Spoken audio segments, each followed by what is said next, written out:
ಶಾಸಕ ಪ್ರದೀಪ್ ಈಶ್ವರ್ ಮೇಲೆ ಚಪ್ಪಲಿ ಎಸೆದ ಪ್ರಕರಣಕ್ಕೆ ಸಂಬಂಧಪಟ್ಟಂತೆ ಇಲ್ಲಿ ತನಕ ನಿನ್ನೆ ತನಕ 5 ಜನ ಆರೋಪಿಗಳ ಬಂಧನ ಆಗಿತ್ತು. ಈಗ ಮತ್ತೆ 4 ಜನ ಅನ್ನೋದು ಗೊತ್ತಾಗ್ತದೆ. ಟೋಟಲ್ ಆಗಿ ನ್ಯಾಯಾಂಗ ಬಂಧನಕ್ಕೆ ಹೋದವರ ಸಂಖ್ಯೆ 9. ಇನ್ನೊಂದು ಕಡೆಗೆ ಶಾಸಕ ಪ್ರದೀಪ್ ಈಶ್ವರ್ ವಿರುದ್ಧ ದೂರು ಕೊಡೋದಕ್ಕೂ ಕೂಡ ನಿರ್ಧಾರ ಮಾಡ್ತಾ ಇದ್ದಾರೆ ಮೈತ್ರಿ ನಾಯಕರು.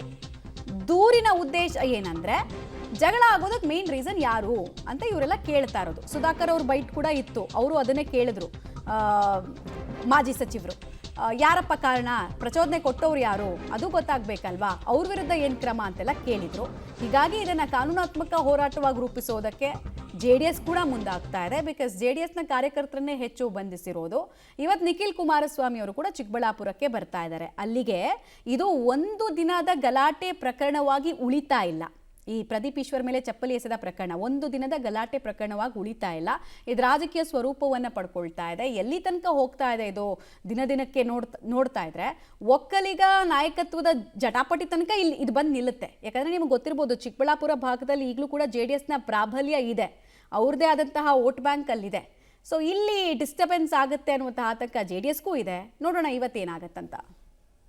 ಡೀಟೇಲ್ಸ್ ಕೊಡ್ತಾರೆ ಮುದ್ದು ಕೃಷ್ಣ. ಅವತ್ತು ಪ್ರಕರಣ ಆಯಿತು, ಕಿಡಿಗೇಡಿಗಳನ್ನ ಬಂಧಿಸಿದ್ರು ಅನ್ನೋ ಹಂತಕ್ಕೆ ಮುಗಿಸೋದಕ್ಕೆ ಬಿಡ್ತಾ ಇಲ್ಲ ರಾಜಕೀಯ ನಾಯಕರು.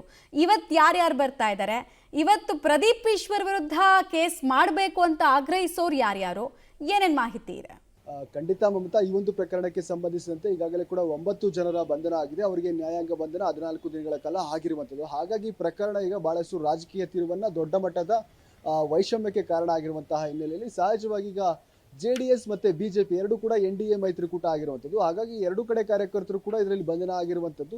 ಈ ಪ್ರಕರಣಕ್ಕೆ ಸಂಬಂಧಿಸಿದ ಇವತ್ತು JDS ಪಕ್ಷದ ಯುವ ನಾಯಕರಾಗಿರ್ತಕ್ಕಂಥ ನಿಖಿಲ್ ಕುಮಾರಸ್ವಾಮಿ ಚಿಕ್ಕಬಳ್ಳಾಪುರಕ್ಕೆ ಬರ್ತಾ ಇದ್ದಾರೆ. ಕಾರಣ ಯಾಕೆ ಅಂತಂದ್ರೆ JDS ಕಾರ್ಯಕರ್ತರು ಮತ್ತೆ NDA ಕಾರ್ಯಕರ್ತರು ಎಲ್ಲರೂ ಕೂಡ ಅರೆಸ್ಟ್ ಮಾಡಿದರೆ, ಅವರನ್ನ ನ್ಯಾಯಾಂಗ ಬಂಧನಕ್ಕೆ ಒಪ್ಪಿಸಿದರೆ ನಾವು ಅವರನ್ನ ಮಾತನಾಡಿಸುವಂತಹ ಮತ್ತೆ ಧೈರ್ಯ ತುಂಬುವ ಕೆಲಸವನ್ನ ಮಾಡಬೇಕು ಅನ್ನುವಂಥ ರೀತಿಯಲ್ಲಿ ಬರ್ತಾ ಇದ್ದಾರೆ. ಹಾಗಾಗಿ ಬೆಳಗ್ಗೆ 11:15 ಬರ್ತೀರಿ ಅಂತಕ್ಕಂಥ ಮಾಹಿತಿ ಮೊದಲಿತ್ತು. ಏನು JDS ಕಾರ್ಯಕರ್ತ ಅಖಿಲ್ ರೆಡ್ಡಿ ಅಂತ ಇರ್ತಾರೆ, ಅವರ ಮನೆಗೆ ಭೇಟಿ ನೀಡಿ ಕುಟುಂಬಸ್ಥರಿಗೂ ಕೂಡ ಧೈರ್ಯ ತುಂಬಬೇಕು ಅನ್ನುವಂಥ ಮಾಹಿತಿಯನ್ನ ಪ್ಲಾನ್ ಅನ್ನ ಮಾಡ್ಕೊಂಡಿದ್ರು. ಆದ್ರೆ ಈಗ ಪ್ಲಾನ್ ಬದಲಾಗಿದೆ. ಮಧ್ಯಾಹ್ನ 1 ಗಂಟೆಗೆ ಅಣಕನೂರಿನ ಜಿಲ್ಲಾ ಕಾರಾಗೃಹ ಚಿಕ್ಕಬಳ್ಳಾಪುರದ ಏನಿದೆ ಅಲ್ಲಿರುವಂತಹ ಕಾರಾಗೃಹಕ್ಕೆ ಭೇಟಿ ನೀಡಿ ಅಲ್ಲಿರುವಂತಹ ಕಾರ್ಯಕರ್ತರನ್ನ ಮಾತಾಡಿಸುವಂತಹ ಧೈರ್ಯ ತುಂಬುವ ಕೆಲಸವನ್ನ ಮಾಡ್ತಾರೆ. ಮೊದಲಿಗೆ ಈಗ ಜಿಲ್ಲಾ JDS ಕಚೇರಿಗೆ ಭೇಟಿ ಕೊಡ್ತೀನಿ ಅಂತಕ್ಕಂಥ ಮಾಹಿತಿ ಏನಿದೆ. ಹಾಗಾಗಿ ಪೊಲೀಸರು ಕೂಡ ಬಂದೋಬಸ್ತನ್ನ ಮಾಡುವಂತ ಕೆಲಸವನ್ನ ಮಾಡ್ತಿದ್ದಾರೆ. ಮತ್ತೊಂದು ಕಡೆ ಈ ಒಂದು ಘಟನೆಗೆ ನೇರವಾಗಿ ಕಾರಣಕರ್ತರು ಶಾಸಕರ ಪ್ರಚೋದನೆ ಈ ಎಲ್ಲಾ ಘಟನೆಗಳಿಗೂ ಕಾರಣ ಆಗಿರುವಂಥದ್ದು. ಹಾಗಾಗಿ ಅವರ ಮೇಲೆ ಕೇಸನ್ನ ದಾಖಲಿಸಬೇಕು ಪೊಲೀಸ್ ಇಲಾಖೆ ಅನ್ನುವಂಥ ಒತ್ತಡವನ್ನ ಈಗ BJP ಮತ್ತೆ JDSನ ಮುಖಂಡರು ಇಬ್ಬರು ಸೇರಿ ಮಾಡ್ತಾ ಇದ್ದಾರೆ. ನಿನ್ನೆ ರಾತ್ರಿ ಒಂದು ಸಭೆಯನ್ನ ಮಾಡಿ ಅವರ ಮೇಲೆ ದೂರನ್ನ ಕೊಡಬೇಕು ಅನ್ನುವಂಥ ತೀರ್ಮಾನಕ್ಕೆ ಬಂದರೆ ಈಗ 12 ಗಂಟೆಗೆ SP ಕಚೇರಿ ಬಳಿ